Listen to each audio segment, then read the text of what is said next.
How beautiful. I am curious. Do you have behaviors that you loathe in yourself? Maybe you find that you lie about situations so that you avoid trouble. Maybe you find that you get angry about situations to avoid somebody criticizing you or shaming you. Maybe you people please and you abandon yourself and you run around caring for everybody else and then you get burnt out. Maybe you avoid and shut down, and you hide away from people, and it causes frustration in your family because you're unavailable. Maybe you learned to be a workaholic and not be at home. I'm just curious, what is it that you do in your life right now that causes distress in those around you and causes distress for you too? So often we have these parts of ourselves that we really can't stand. And as I was working with some people this week, I saw how they're these parts that we just are loathing. We just are like, I wish he wouldn't do this. I wish she wouldn't do this. I wish they wouldn't do this. Or the parts in ourselves that we go, so frustrates me that I can't be real, or that I just dysregulate, or I don't have capacity to listen to somebody else being distressed, and I just shut down and say, I don't want to hear this. We're not going to talk about things anymore because I don't want to hear it, because we just don't have we didn't get the skills in childhood to be able to deal with it. So I want us to unshame these parts. I want us to be able to meet these parts with a level of compassion and care, because these behaviors came from somewhere. And these behaviors are understandable when we notice them. So I want you to just take and I'm going to be going through this more deeply in the welcome call tomorrow for folk who are joining the Love You Needed Reparenting You Now course. It's a course that I'm going to be doing for the next 2 weeks, and you can get it there if you want to come to that. But I just want to take you through this little process now. What was the age that this behavior started? So you might want to close your eyes and check it out. What was the age that you were when you first started to lie or people please or rage at other people to get a need met? What was the age you first learned to do this? And at that time, what were you feeling when you had to do that behavior? What was going on around you that made you think, I'm going to try this? And it worked in some way. What was the need that you were trying to get met at that point? How did you behave to get this met? So you might have lied or snuck around, or you might have got angry to get a level of attention that you didn't get, or you might have abandoned yourself and just people pleased and parented the folk around you because they didn't have capacity to be with you. So just notice how this little child in you had to behave to get their needs met.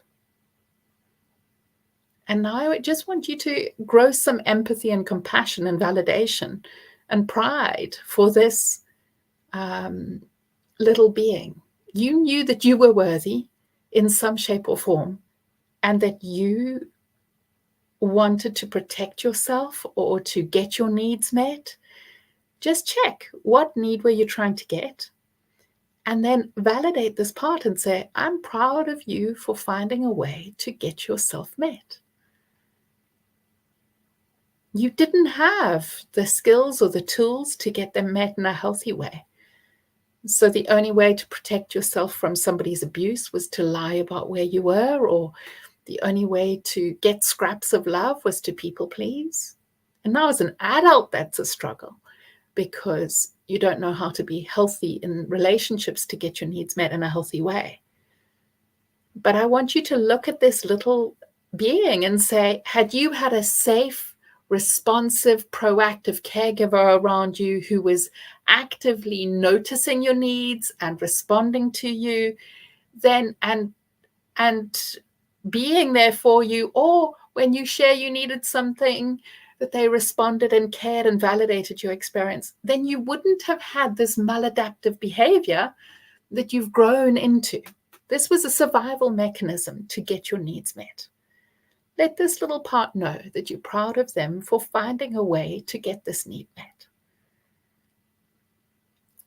And then share with them that this behavior doesn't work as an adult anymore. And share why it doesn't work. Just have a look at your life and what you're choosing. So, like for me, when I get triggered, I had a lot of abuse in childhood, and sometimes I flood emotionally and I just share all that I'm feeling, and it becomes overwhelming for the person that I'm speaking to. And so I'm just like flooding the emotions rather than also caring for the other person, of sharing a little bit and focusing on what I need and the solution, rather than just flooding them so they feel guilty, ashamed, shut down, overwhelmed, and then I don't get myself met. So that flooding just doesn't work. It is a maladaptive way that I repressed myself for so long that now somebody shares and I just flood, because I didn't have co-regulation and proactive empathy and care. So it came out as huge hurt. And that's not healthy for my relationships. But understanding this little girl who used to slam and open the door when nobody was there, of just going, ah! I can't do that as an adult. You know, I can't walk around just slamming and opening doors. But I can tune into my anger and say, what are you angry about? What are you feeling? What do you need? And what's the solution here? So I can talk to this part of me and say, okay, it doesn't work as an adult. So we're not going to abandon ourselves or harm others or go into spirals of shame because we're behaving in this way. And let this little child know, let you know, you deserve better now, and you deserve better as a child. And the healthy way is just expressing what you're feeling and what you need, and having a desire to solve this together so that you both feel honored and cared for. And this little part of us needs reparenting to grow the skills that you didn't receive in childhood. If you would like some support with that, and you would like help in reparenting this part of you, I'm starting a live round of the Love You Needed training. The Love You Needed Reparenting You Now looks at each stage of development, of what you needed at that stage of development to give yourself a healthy self-esteem, healthy sense of healthy self-image, self-respect, self-worth, so that you feel healthy,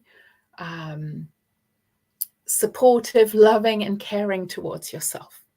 If you have wondered how you can meet these parts of you that were unmet so that you have fewer maladaptive behaviors as an adult, this is the perfect training. You have it for life. You can go through it as often as you like. As things get triggered and you go, oh, I feel 2. Let me go and see what I needed at 2. Or I feel like a rebellious teenager that's angry and frustrated and taking my anger out. Let me go and see what I needed as a teenager and how I can reparent this part of myself now. As well as having the training of looking at each stage of what the theory is about what we needed, plus what we didn't get and how to give it to ourselves now. We're also going to have 3 bonuses over this time. We're going to do a creative journaling workshop where we engage with an inner child and create and journal to see our relationship to ourselves and how to grow a more secure relationship to ourselves. And then we're going to do a group brain spotting session. Brain spotting is a therapy for trauma that processes the blocks to where we don't feel loved or what happened in childhood. And then we're going to do a Q&A dealing with any of the issues that personal things that are coming up. So if you'd like to come and join us, there is the link to the Love You Needed. I will also pop it in the comments. I wonder how I can do that. I might have to just hide this for a second to edit it, and then I can show it again. Then it will be clickable for everybody, and you can just click on this and come and join us. Tomorrow is the welcoming call, and it's going to be a beautiful session, and I so hope that you will join us. All right, sending you love. Bye.